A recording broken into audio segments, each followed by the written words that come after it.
for the manner in which the various organs of the state talk to each other, work with each other, where they see each other in respect to each other. The outcome, viewers, of a crucial hearing on the Waqf Amendment Act 2025, or the Umeed Act as it is called, in the Supreme Court today has sparked a major debate. While it isn't a legal blow, so to speak, it is certainly a hurdle in the centre's objective of harmonizing a law that is thought to be favoring one community over all others. But this project to bring equity that the government undertook by passing the Umeed law will have to wait for some time, as the Sharia compliant Waqf law of 1995, brought onto the books by the Congress, has been given a lease of life, while the reformist and decidedly secular provisions of the recently passed Waqf Amendment Act 2025, or the Umeed law, will not be notified, even though it has been passed by Parliament that reflects the will of the people. The Supreme Court, therefore, has willy-nilly perpetuated a situation where no other community in the country, except for the Muslim community, can claim land with impunity. This isn't the only case in which the Supreme Court seems to be reaching beyond and into the domain of the executive. Of late, the Supreme Court has been in the thick of debate, especially when it passed an order that is seen to impinge on the powers of the President, and of course, when it has decided to conduct an in-house inquiry into a dodgy cash haul from the residential premises of High Court Judge Verma. Now let me break it all down for you, viewers, because that's what we do very well on this show. First, let's look at this day today with the Waqf Amendment Act of 2025. What is the status as of now? The legislation passed by Parliament has been stalled as the Supreme Court threatens, saying, calling a matter an exception. It threatens the state, calling this matter an exception. So the government quickly backtracks and says, look, we'll come back to you in a week. The criticism is that the principle of equality has been undermined. The SC is privileging religious rights of one community over others in a secular democracy. The defense is that the courts are custodians of the interpretation of the laws, so they can sit in judgment of them. The other issue that is grabbing a lot of attention is the Supreme Court's decision to prescribe a timeline for President to take decisions on bills that are referred to him or her. What is the status? The Supreme Court sets a 3-month timeline for President to clear bills reserved for his or her consideration by the governor. The states are also invited to seeking a directive against President if the time limit is exceeded. The criticism is that this act violates Article 361 that protects President's office and constitutional contours of separation of powers. The defense says that time limit is necessary as unelected government or President, the institution of President, can't stifle the will of the people. Then, viewers, is the issue of the in-house inquiry in the cash haul case. What is the status? An in-house panel has been formed to probe recovery of cash from the premises of a High Court judge's home. What is the criticism? Not even an FIR has been filed. There's a conflict of interest, autonomy without accountability. Now just think about it, viewers. The court has no problem stepping on the powers that insulate the President, but will not bring itself to scrutiny. It wants to be covered with powers. No one can look at it with an eyebrow raised. The defense, of course, is that the inquiry is according to a prescribed procedure. The Supreme Court had laid down this procedure. The judges are following it, and judges are also accorded protection. So you want to strip away the protection that is given to the post of the president, but keep all the protections for yourself.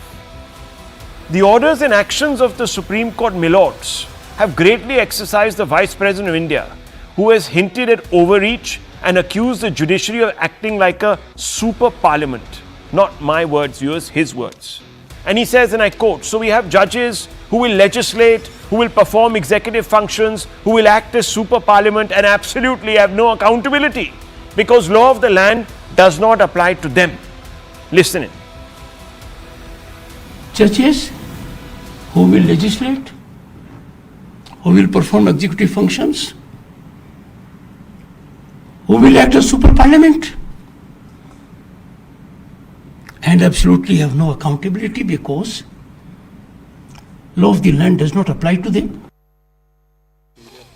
As the statement began grabbing attention, the opposition lashed out at Vice President Dhankar, the TMC's Kalyan Banerjee taking the lead, saying, quote, the statement made by the Vice President Jagdeep Dhankhar regarding Supreme Court judges is highly objectionable and borders on contempt. As a constitutional authority, he is expected to uphold and respect other constitutional institutions and authorities, thereby honoring the spirit of the Constitution. However, the Vice President has repeatedly shown disregard for the Supreme Court, which is a deeply concerning trend. Now let's open this up, viewers. Let's go straight across to some of our guests tonight, and I want to go straight to Tausif Khan, who's a learned advocate. Now, Mr. Khan, I have to ask you this. The Supreme Court behaving almost as if judges are above account in the Verma matter.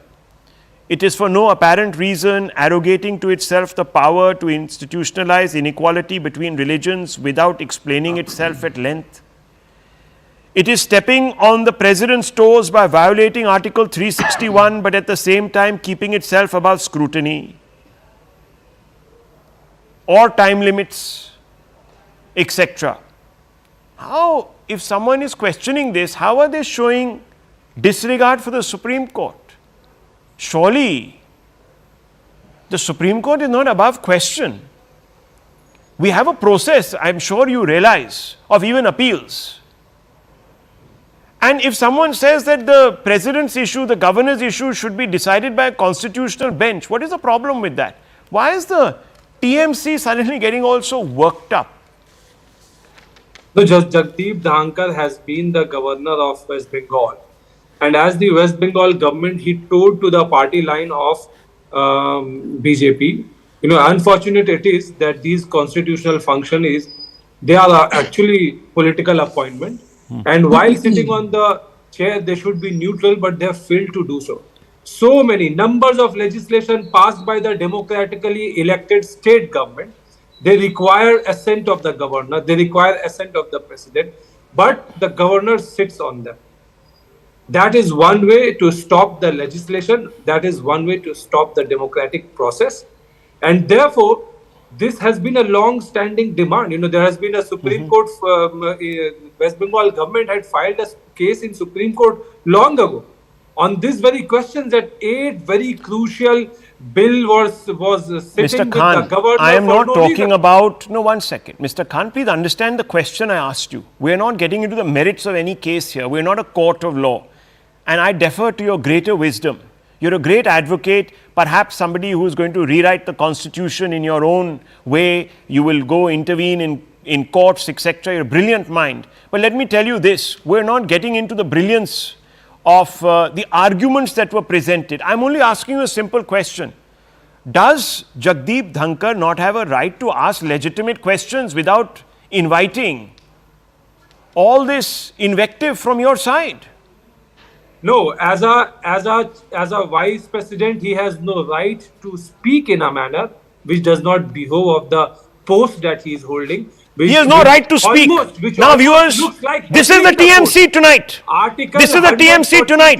The same TMC. No, one second. Rahul, please, He has no right to speak. He has no right to speak. 142. Okay. Please let me finish, Rahul. Yeah, please. Article 142 of the Constitution gives the right to the Supreme Court, gives the power and jurisdiction to the Supreme Court to pass the kind of judgment that the Supreme Court has passed. Now, the governor and the president cannot be seen to be sitting with these legislation and thereby denying a democratically Sitting with elected government legislators. their right. Yes. Okay. There has to be a timeline. Okay, now hold it. Now, viewers, it's very important. It's very important. Tomorrow, if Mamata Banerjee comes out, and not tomorrow, she has actually come out, and I want to bring you in, Shahzad Punawala. We are just talking about not the merits of these arguments. We are talking about the political rhetoric that is being flung about.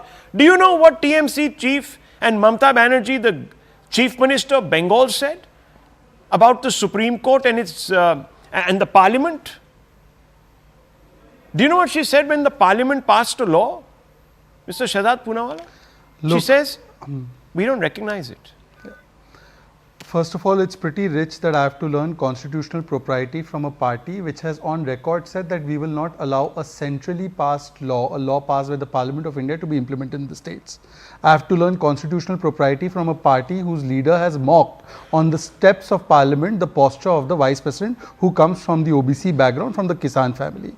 I have to learn neutrality from a leader who goes and meets Muslim clerics but has still not gone to the Das Parivar, who has lost people in its house, and when there is a targeted anti-Hindu violence taking place. I have to learn about the virtues of Supreme Court from a party which does not accept the Triple Talaq verdict, the Shah Banu verdict, the CAA verdict, the UCC decisions and Article 370 abrogation being upheld. I have to learn these things from them. It is highly rich. Now let me divide your debate in two parts. Part 1 is about the issues relating to Waqf.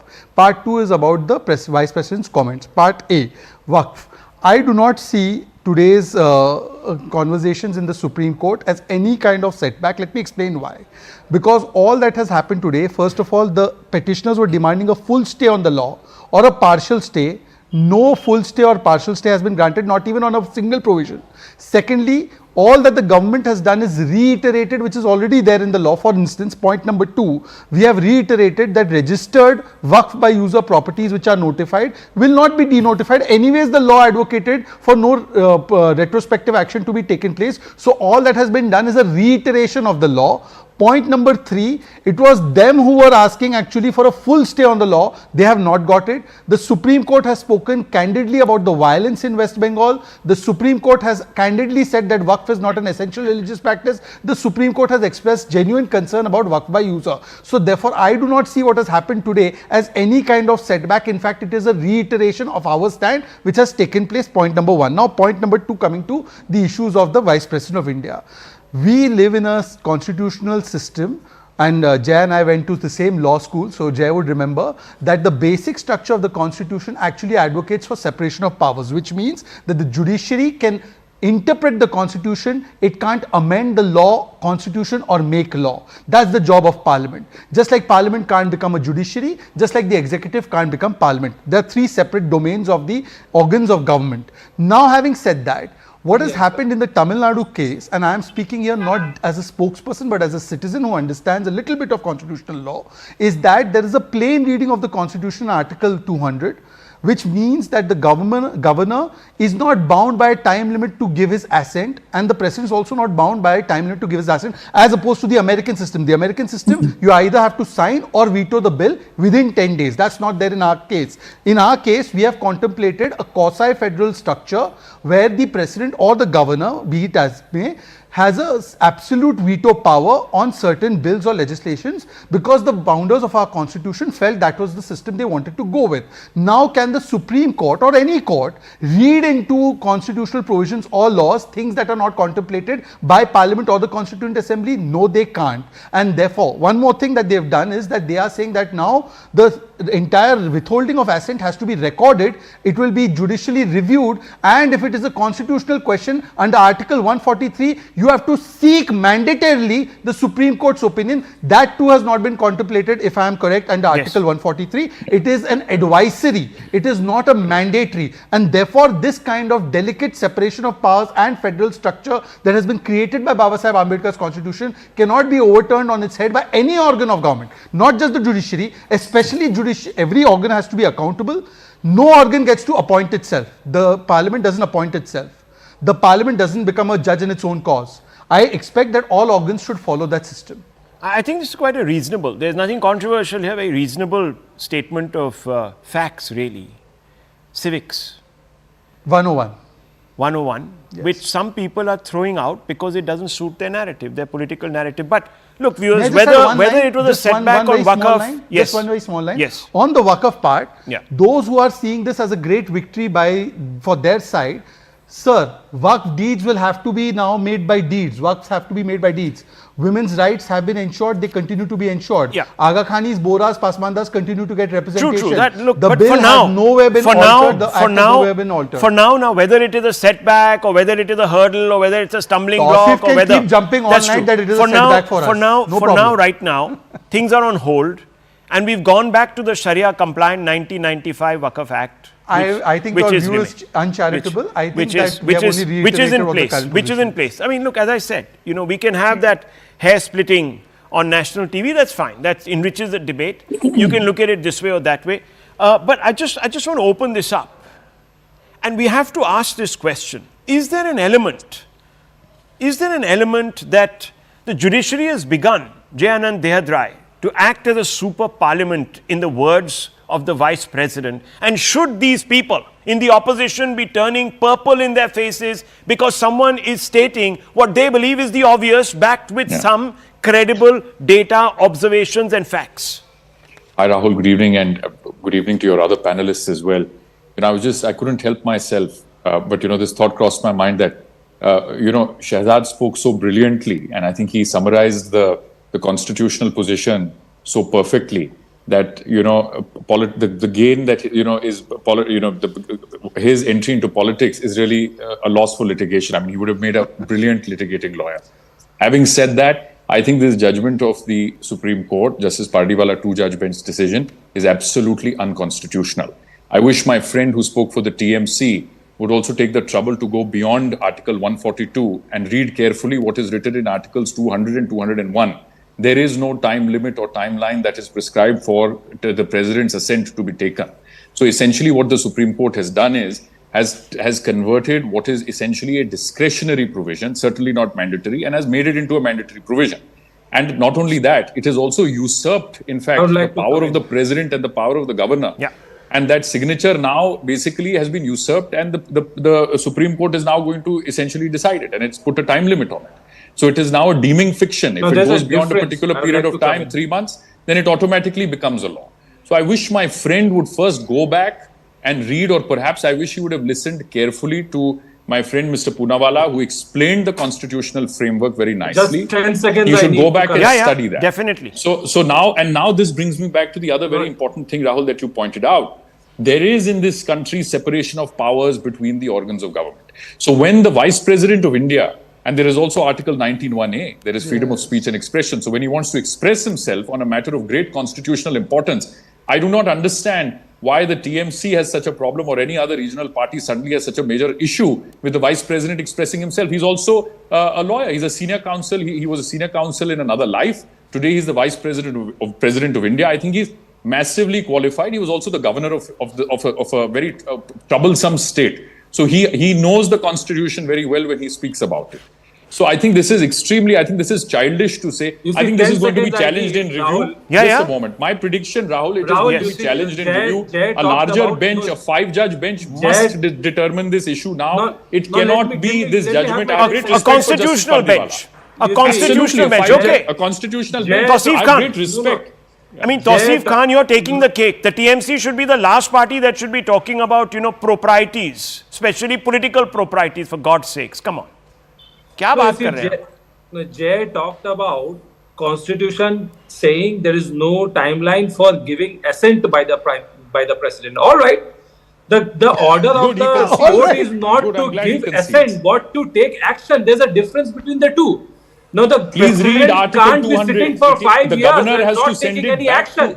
All that is required is to take action. There's a huge difference Okay, between let's not all giving speak over each assent other. and taking action. Let me give a proper Action example. could be returning back Action could be seeking advice of the court. Action could be returning back to Tausif, the Please, parliament or to let me the come in assembly. on that for a Tausif, moment. one And that second. is where the Okay, difference one by is. So one. please go and Okay, read. one by Please one, read one the by one, judgment. one by one. Let's go And in I know order. I'm Yes. infringing on Anand's time, but 20 seconds for viewers Yeah. to have an example. Yeah. In 1984, after 1984, Rajiv Gandhi came to power with a massive majority. Yeah. The parliament at that time passed a law Passed a law. called the Indian Post Post Office in, Amendment yes. Act, which basically curbed the right to privacy and right to free speech.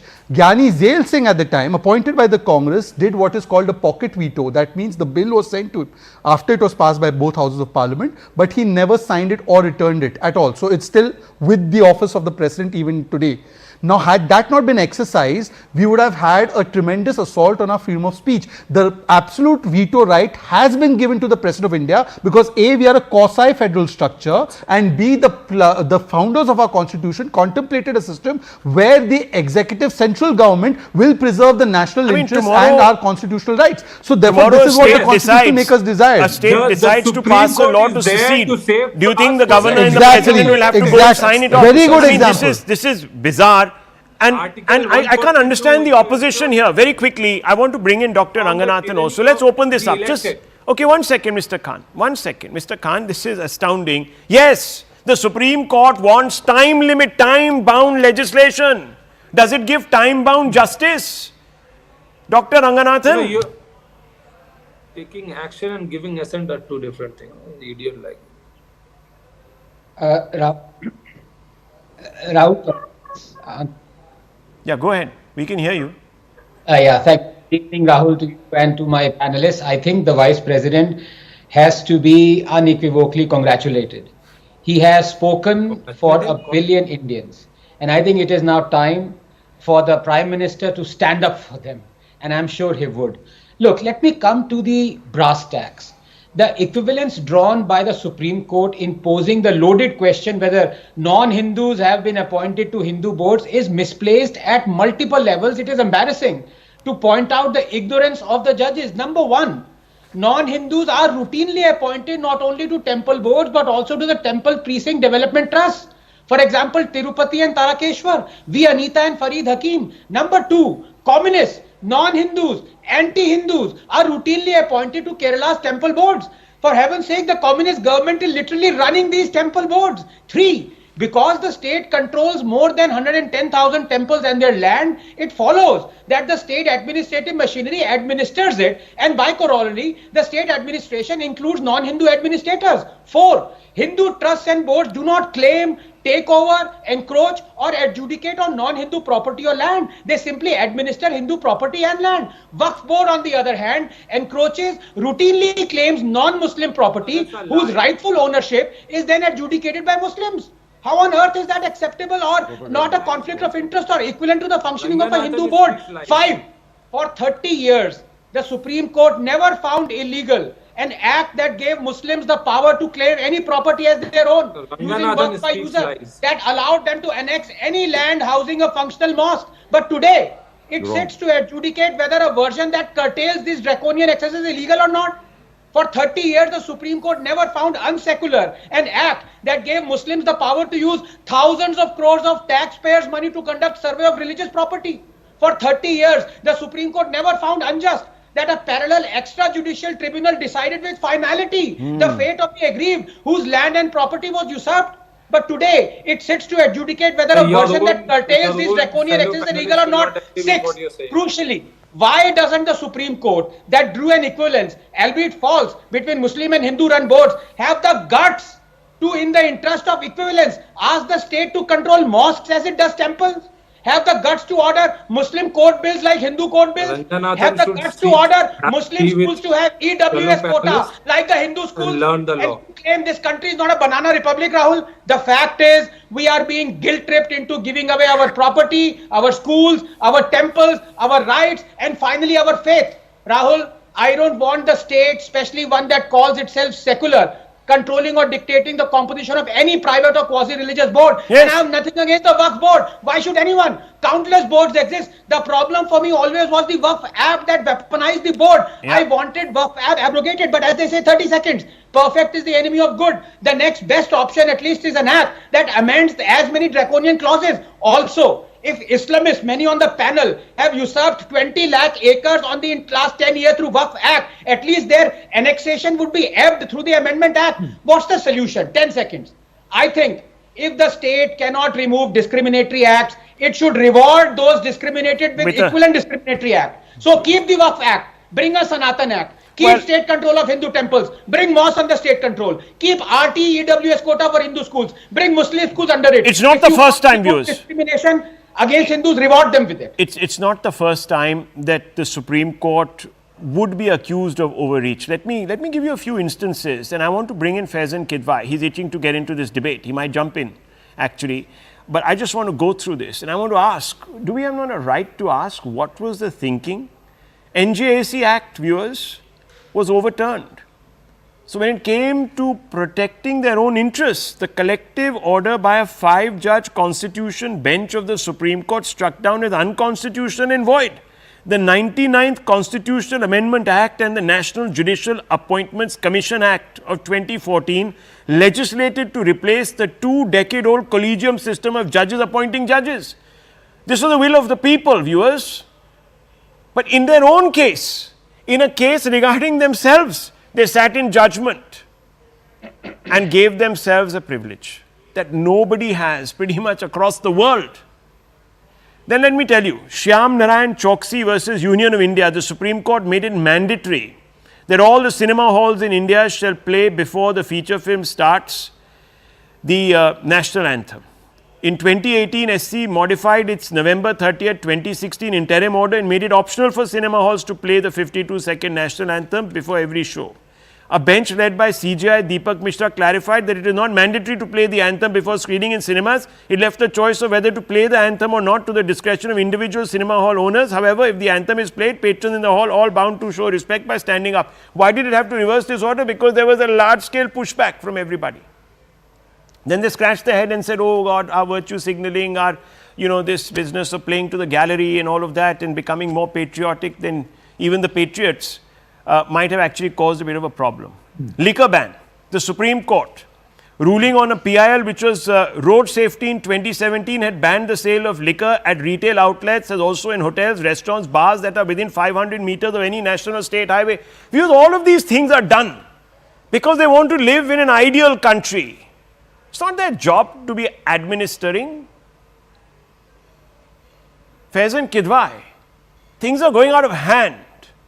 And because it doesn't suit your interests right now to support the Modi government because you have a complete allergy to it, you won't even stand by the decisions that you took to get the NJAC bill passed in 2015.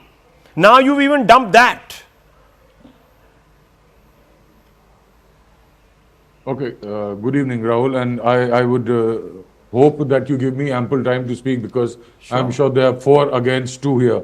So as far as, let me start by congratulating the good people of India, all the right-thinking people of India on the observations made by the Honorable Supreme Court today. By right thinking, I don't mean right-wingers, because right-wingers hate the Constitution. Their parent organization had said, those who have come to power by the kick of fate may give in hands the tricolour, but it will never be accepted by Hindus, but it has been accepted by good people of India. So this act of this Waqf Amendment Bill was in direct violation of Article 14, 15, 25, 26, 29, 30 and 300A, and that's the reason the Honorable Supreme Court has put a hold on it, and eventually I'm hopeful that within a week when the hearing starts, something better will come out for the people of India, and it won't be discriminatory, it won't be biased against Muslims the way Narendra Modi government made it to be. See, BJP is a champion of undermining and diluting autonomy of institutions like the CBI, ED and Election Commission, because of which unfortunately these organizations have lost their credibility. And you see what Mr. Dhankar has said. Mr. Dhankar has equated the Election Commission for using this Article 142 as a nuclear missile. This exposes his disregard Not Election for Commission. the democratic. Are you serious? What are you reading? Supreme Court. Hello. I'm not talking. Yes, I'm talking about the Supreme Court. It has, You has- said said Election Election Commission. Commission. Anyhow, you said I Election didn't say Commission. that. Correct yourself. I'm It's not. okay. No, I didn't say Election Okay. Commission. You I said okay, sir, Election we all Commission and misheard. such organizations. Yeah. This is what I want to say. Maybe if I, yeah. So this is what I'm trying to say. So and this is not the first time. See, Mr. Rijuju has made derogatory remarks about the Honorable Supreme Court earlier when he was the law minister. And yes, what I'm he sorry. Said, he I'm said sorry. that, We are not going to he make said, laundry. He said that we are not going to make he loose said comments. Please tell me which Supreme comment he Court made. has hijacked the I'm sorry, Constitution. Faizan, please continue speaking. Did I interject while you were speaking? You did not. No, Rahul, he's you asking you. asked He's asking you to you elaborate. ask him He to wants speak you on to. his own What time. is the comment? One second. What we is are the talking comment? about the Parliamentary Affairs and the Minority Affairs Minister of this country. He said hijack One the second, Constitution. One second. This is sir. what the Honorable Supreme Court. One second. This is Mr. what Faizan, let me say. said. Let me have my say, then you can come back. I promise you I won't interrupt you. You're making a loaded allegation against a person who comes from a tribal community who's the Parliamentary Affairs Minister. Please substantiate with date which organization are you quoting? Do you have a video clip of that? And please substantiate word by word what Kiran Rijiju has said about the Supreme Court. Please substantiate let him it or else take it back. Let him Google. 1 second. I want to open this up because he said that this. 1 second. You said that this article militates against. This Act of Parliament militates against Article 26. Now just let me read Article 26 and I have a simple question for you, Faizan Kidwai. Don't get distracted by Google, pay attention to my question. I'm not asking you about Election Commission, I'm asking you about Supreme Court. So just forget Google for a moment. You might open some other website that might consume you. So just now listen to me. Okay. Article 26 of the Indian Constitution grants religious denominations the freedom to manage their affairs, including the right to establish and maintain institutions, manage their own affairs, own and acquire property and administer that property in accordance with the law. Can I ask you a question? Can Hindus manage their own religious institutions and maintain them? Yes or no? Hindus do that. Hindus do that. How do they do it, sir? The state does it. The state I'll controls all. I'll tell you, sir. May I let me speak, sir? Let me speak. Okay. So you're asking, do Hindus manage their own affairs? Of course they do. Vaishno Devi temple says that LG can be the chairman, but the condition is he has to be a Hindu. Devaswam board in Kerala says only MLAs who are Hindus can vote. Then Tirupati Devasthanam, which is managed by Shri Venkateshwara I cannot even begin to believe it. Sir, which is managed by Shri Venkateshwara temple. Very recently, there were 18 employees who were asked to leave because it was observed that they are engaging in non-Hindu religious practices. So this is what everybody is managing their own 20 affairs. seconds. A Hindu religious endowment board or a Sikh religious endowment board. Thank you. They are managed by people Okay, from within the okay, go ahead. Even the CGI Thank has you, the Mr. question Kidwai. to the government. Thank you, Mr. During Rahul, today's may I have just 20 seconds? Yes, yes. Because Anand also Now needs listen to the answer, So sir. does Jay. to the government, and the government has no Rahul, answer. you have to interrupt. Let me Yes, bring in him. Rahul, Let me is bring him in. highly unconstitutional. Rahul, now please make Yes, it fair. yes, and yes, should be yes. struck down. It Okay. should be struck down. Come on, make your point. And as far Make as, your and point. as Make your far as- okay. and- Okay, Faizan Kidwai, I have to lower your fader. You made a point. You've said that Hindus manage their Hindus own manage institutions. their own Yes. affairs is being said by a party who made Azam Khan the in charge of Mahakumbh. Hindus manage their own affairs. Vaishno Devi has been quoted. That act was made by Farooq Abdullah government. Farooq Abdullah government. Please see the date of that act. It was made. Anand, please oblige by googling the right website and showing it to him. Vaishno Devi, what he's saying, has been made by the Farooq Abdullah NC government, and Congress was in the center. But forget that. I also want to add one more point. Yes, please, but let me The HR and CE Act, Yeah. specifically the Tamil Nadu Hindu Religious and Charitable Endowments Act 1959. Act, what does an act mean? Something that has been passed through a legislature. That's right. Okay. Regulates the administration and management of Hindu religious institutions and endowments in Tamil Nadu. And there are instances where IAS officers, irrespective of their religion, are the members of that board or the chairpersons of that board. But that's not the point. Now last 20 seconds more. First of all, an unsubstantiated allegation and a direct assault on the tribal parliamentary affairs minister was made on this show, and it should be withdrawn unconditionally. Nowhere has Mr. Kiran Rijiju ever undermined the judiciary. And having said that, I just want to put one point that takes Anand's point and Jayad Deodra's point little forward. And I'm saying this as a citizen, not as a spokesperson of a party. Vishnu Jain, I heard him today. He told me, or he told everybody, that it took him 7 months to oppose some of the provisions we've done away with in the Waqf Act, earlier Act. It took him 7 months in the Supreme Court, and the Supreme Court told him to go to the High Court. Yeah. Fair enough. How come these batch of petitions immediately go to the Supreme Court? Well, that's a good question. That, and as then a the citizen, Supreme I'm Court putting sort this. of waffles and says, no, we were thinking about sending it to the High Courts, but someone, yes. Dr. Ranganathan, very quickly, I need to move on to the other big debate. Yes. Yeah, very briefly to my good friend Faizan Bhai. First of all, I don't know which world is he living in. पिछले 12 साल से जो Hindus लड़ रहे हैं that their temples are under state control and suddenly says the Hindus have control of their own temples. Unbelievable. No, But this is I'm the sure man this was- whose sir, political party in 1993 kicked out Hindus, Hindus. from the Gyanvapi Exactly. complex you know, and on- said, "Aap bahar on- rahiye." Anyhow, viewers, look, on we the don't want subject to of go down. Constitution, Yes, I just absolutely. want I just want to Look, ask you, I'll- Mr. I'll- Mavia. I'll- No, no, it's okay, it's okay. Look, let's not waste time. Let's not waste time on people who don't come research to the hard facts. We have the hard facts here, viewers. You need to go nowhere else. Lower everyone's Will you take faders. object- Because, viewers, I just want to say one thing. The time has come when we critically look at all organs of this state. No one can be above scrutiny. If a democracy has to function, it has to function in a transparent manner where there is accountability. You can have autonomy, but it can't be without accountability, because it's then meaningless. Let me move on, viewers, because we're talking about accountability and it must also apply to this story. I'm not saying anything, but you will get the facts and you will learn something and you might end up saying something. Businessman Robert Vadra, husband of Congress's Priyanka Gandhi Vadra, questioned for the third straight day in the Gurugram land case. The Enforcement Directorate says it was forced to summon Vadra because it has discovered a new, previously unnoticed fact. The ED claims it has found that a sale deed executed for purchase of a parcel of land in Gurugram between businessman Robert Vadra's firm, Skylight Hospitality, and Omkareshwar Properties was executed without the payment of a 7.5 crore consideration. Mr. Vadra is the brother-in-law of the leader of the opposition, Rahul Gandhi. He's being questioned in an alleged money laundering case linked to a 2008 deal involving 3.5-acre land in Haryana's Manesar, Shikopur, now Sector 83 in Gurugram. Mr. Vadra was then a director of the company that made the deal. Skylight Hospitality Private Limited was the name of the company. Vadra has remained defiant. Here in brief are the basic facts of the case. Vadra has come out and said, in no uncertain terms, friends, and he says, "Hum kisi se darte nahi hai. We are the target because we are relevant. Whether Rahul Gandhi is stopped in the parliament or I am stopped outside, we are the target for sure, but we are not soft targets, we are the hard targets." Now, viewers, what are the brief facts of the case? Land purchased and sale by Skylight Hospitality. The company is involved is Skylight Hospitality Private Limited, where Vadra is a key stakeholder.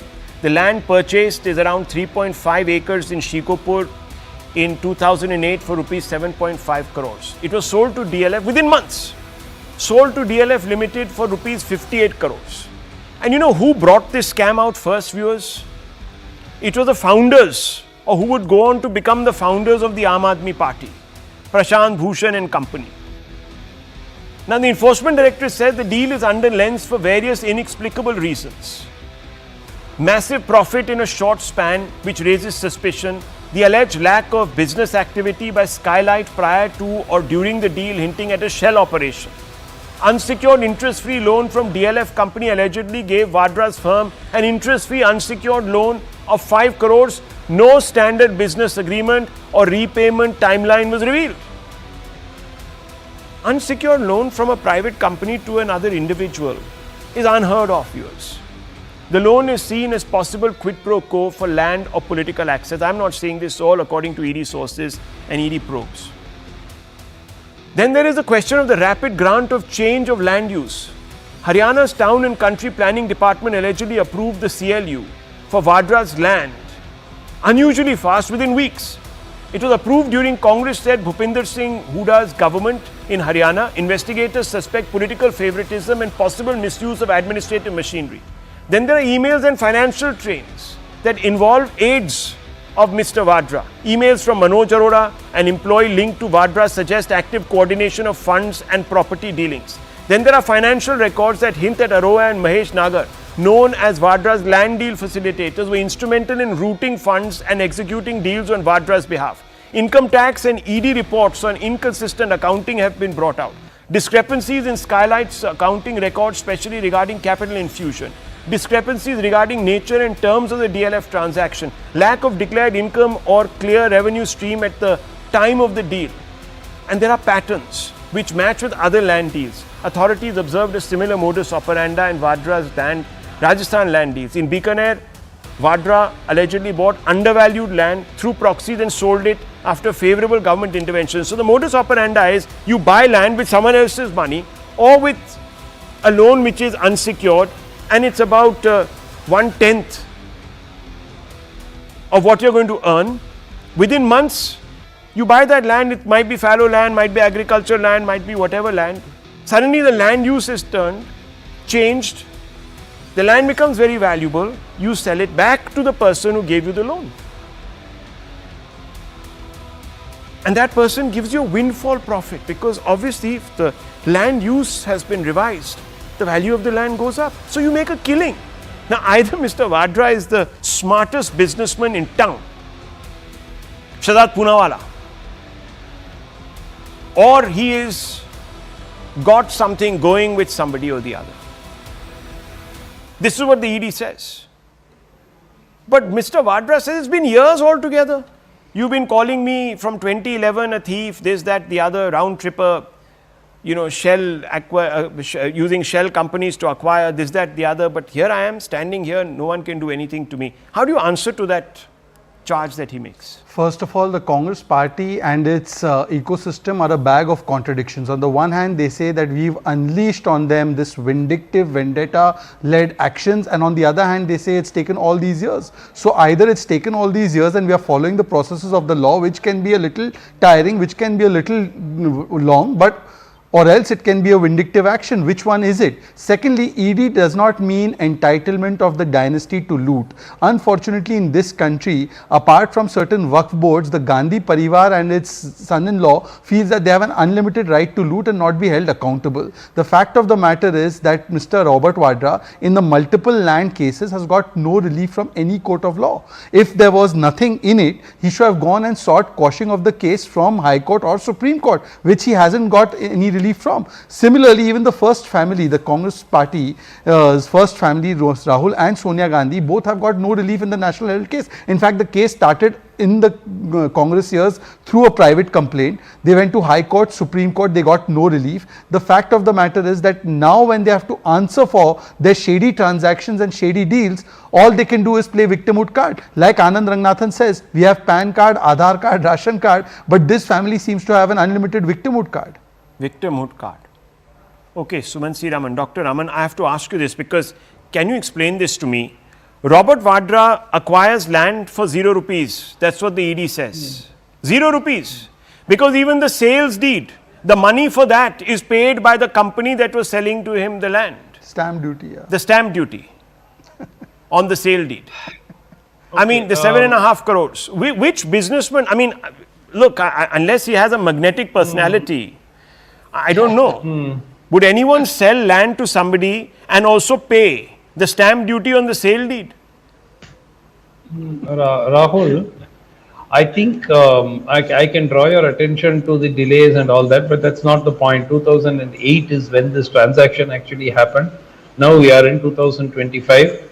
The inquiry commission first was appointed in 2014, and subsequently, the case was actually, FIR was registered in 2018. Now we are in 2025. Forget all that. Are you aware that the Haryana government in 2023 submitted an affidavit to the Punjab and Haryana High Court where they said no violation had been found in the transfer of land by Robert Vadra Skylight Hospitality to DLF. And it was reported by the Tehsildar that there was no violation or no regulation or rules were violated in the said transaction. So I think that, I don't know what to make of it. Maybe this has got something to do with the need to sort of arrest Mr. Vadra. Elections are coming in Bihar. I don't know what it is, but these are periodic things which keep getting dug up from time to time. Where, look, if Mr. Robert Vadra is guilty, please prosecute and please convict him. But this kind of, every 3 years for 2 weeks putting this out in public domain and then debating it and then forgetting about it for the next 3-4 years. I mean, that's a fair point. Just one line. Yes. Sir, with your legal counsel, forget the legal counsel Abhishek Singhvi.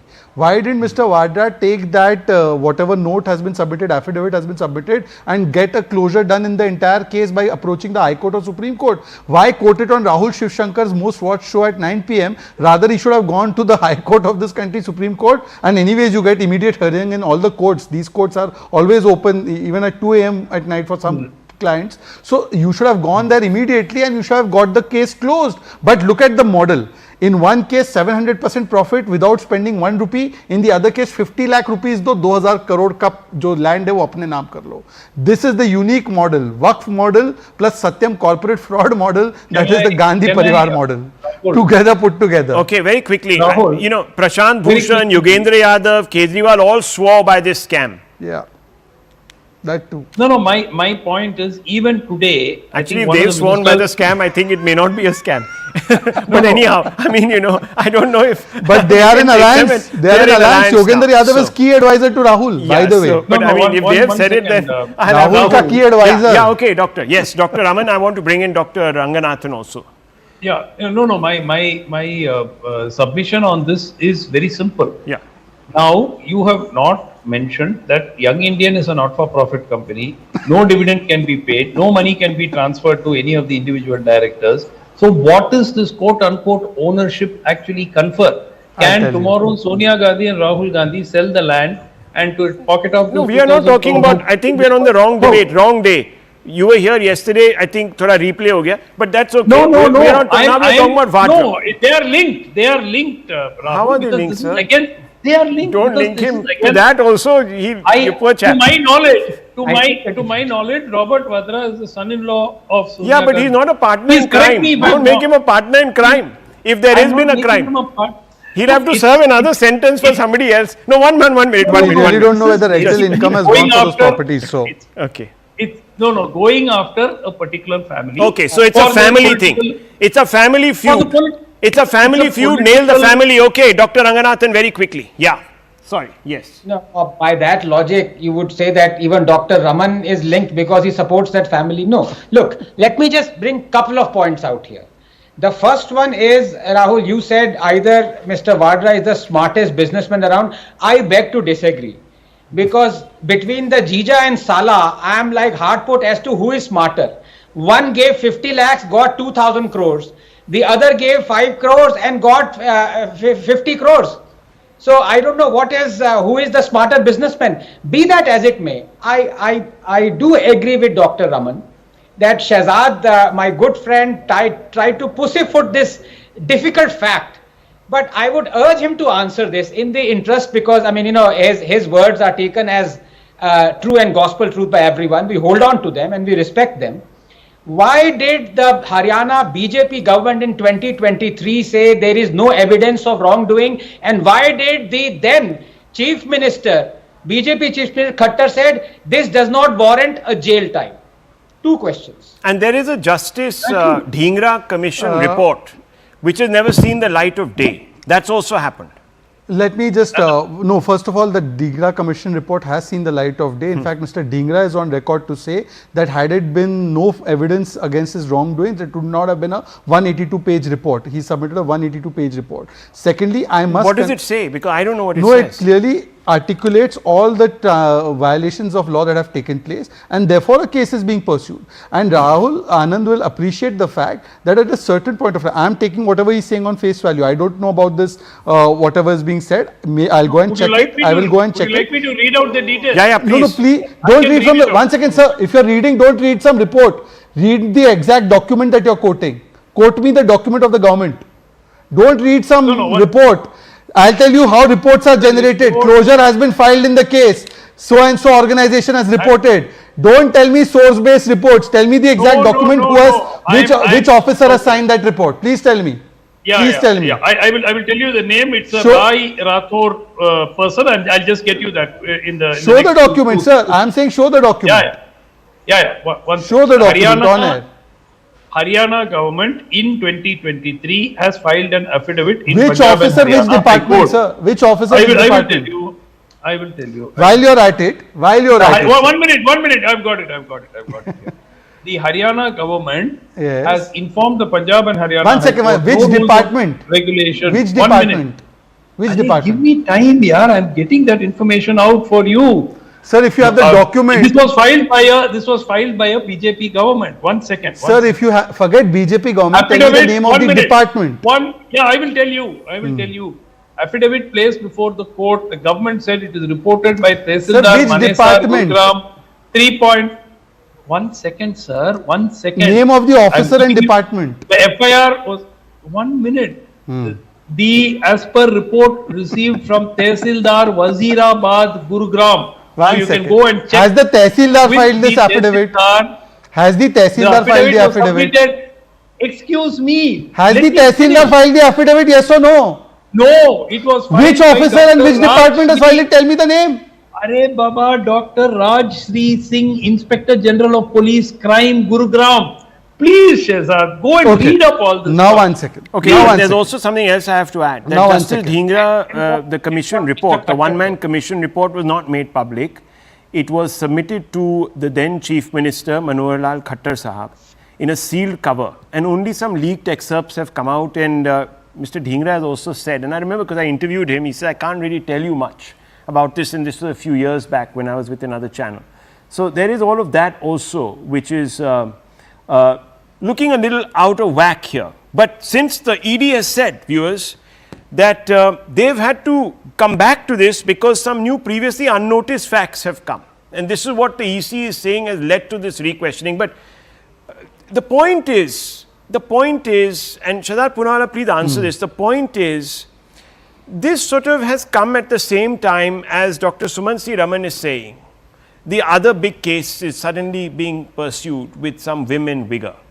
So is there a link? Is there an attempt to bury the family? Okay, now 2 or 3 points. Let's assume what Mr. Sumansi Raman is saying is absolutely correct.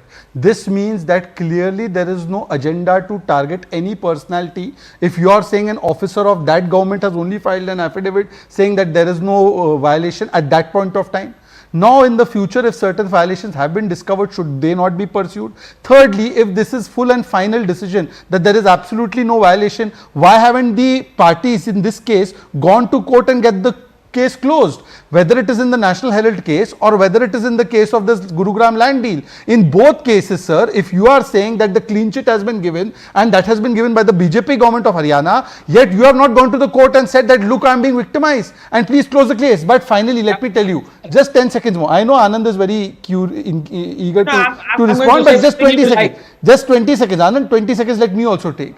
Please tell me, how odd is it that National Herald AJL has assets worth 2,000 crores. They have a loan given to it by the Congress party for 90 crores, which conveniently gets reassigned to a young Indian company where Rahul and Sonia are the majority shareholders for 50 lakh rupees, which also comes from a shady source. And after it has been reassigned, the Congress party forgives the loan of 90 crores. Like Congress should have forgiven the loan for AJL. Why wasn't it forgiven for AJL? Only after the beneficial interest in the 2,000 crore property is transferred to the first family. One more point then this is done. to add to what is being said. See now here, viewers, I am quoting, and I just did this. Someone from my research department just sent me this on May 11, 2024. So there's been a setback to former Haryana Chief Minister Bhupinder Singh Hooda. The Punjab and Haryana High Court said that the state government can decide to allow the Justice S.N. Dhingra Commission to continue its probe into controversial land deals in Gurgaon, including those allegedly linked to Congress leader Rahul Gandhi's brother-in-law Robert Vadra. In January 2019, a division bench of the High Court comprising Justice A.K. Mittal and Justice Anuninder Singh Grewal held that the report of the Dhingra Commission that probed these controversial land deals in Gurgaon was, quote, legally non-sustainable, unquote, and non-S does not exist, unquote, after seeing the sealed copy of the report submitted in 2016. However, due to divergent views of the two division bench judges on whether the Dhingra Commission should continue to prepare the report or a new commission should be probed, the case was referred to Justice Anil Kshetrapal, who has now clarified that it would be open for commission to continue. And let me add one line. Look, this is how it is done. Anand, just for your knowledge, that affidavit was limited only to transactional aspects of deal like payment of stamp duty, in which there was no variation. from the rules. Stamp duty had been paid, whether it's been paid by A or B, it had been paid. Yeah, it's so just that limited it's strange. aspect of payment of stamp duty is being presented as a clean chit to Robert Vadra. Okay. This is Mr. Raman, you are not a doctor, you are a spin doctor. Okay. I'm glad that I use my Google skills to the right way. Dr. Ranganathan wants to come in. Yes. I've been listening very patiently. Please. Yeah. I think if Dr. Raman is honest, I am sure he is, he would accept that Shehzad has won this round. I accept it. Because the fact of the matter is, on one hand, if you say that the BJP is exercising vendetta, how on earth can you say that the BJP has also given a clean chit? The two things are contradictory. Secondly, I think Shehzad is right out there. It is an offence that the court also was told is on not this matter of a quid pro quo with DLF, but on the stamp duty. So these are two different matters. On the stamp duty and Okay, Dr. Ranganathan, Dr. Raman. The land was not found in the name of DLF Universal at all. It still existed in the name of HSVP, HSIIDC, Haryana. Okay, that is the point. One second. Okay, one second. That is Let's not just about look. stamp We are not here giving clean chits or in any way indicting anybody. We're just coming out. The land itself had not been transferred to DLF, viewers, Baba. look, That is what one the second, Baba says. Okay, Baba. Then why was Where is the stamp question duty? of stamp Then duty? why was- Where is the question of stamp duty? Then how did someone get 58 crores? No, that is for the agencies to prove, yaar. That is for the agencies to The money has been declared, sir. The money has been declared. In fact, someone even bragged about the fact that they made a lot of money. Exactly. Anyhow, I don't want to go down there. Is in the name of Okay, we're all HSIIDC. Okay, point. I just want to make one small point before I wrap out of this, viewers. I want somebody to make a sweet deal with me like this. A sweetheart deal. Dr. Ranganathan, you have any assets that you want to give to me, sell to me rather, and pay the stamp duty also, and then pay me 58 crores and loan me the money to buy it off you, and then pay me 58 crores after we change the land use because you know someone important or may know someone important. Do it for me. Come on. After that, you don't transfer the land. Please, you can do. Wow. After the tariff wars, gold has really risen in this thing, but I have only gold-plated work on Mysore Park. That I can give you. How about that? No, That might give me a cardiac arrest. Anyhow, willing- I'll leave it at this. I'll leave it at this, viewers. Courts in the past could have done such things. Well, anyhow, viewers.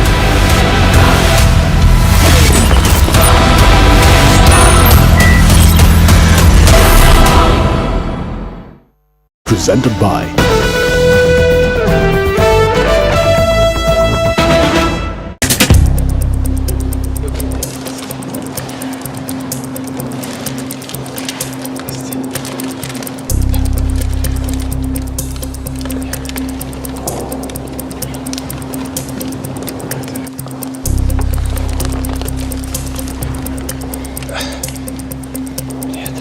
возможность, и вы имеете возможность общаться между собой.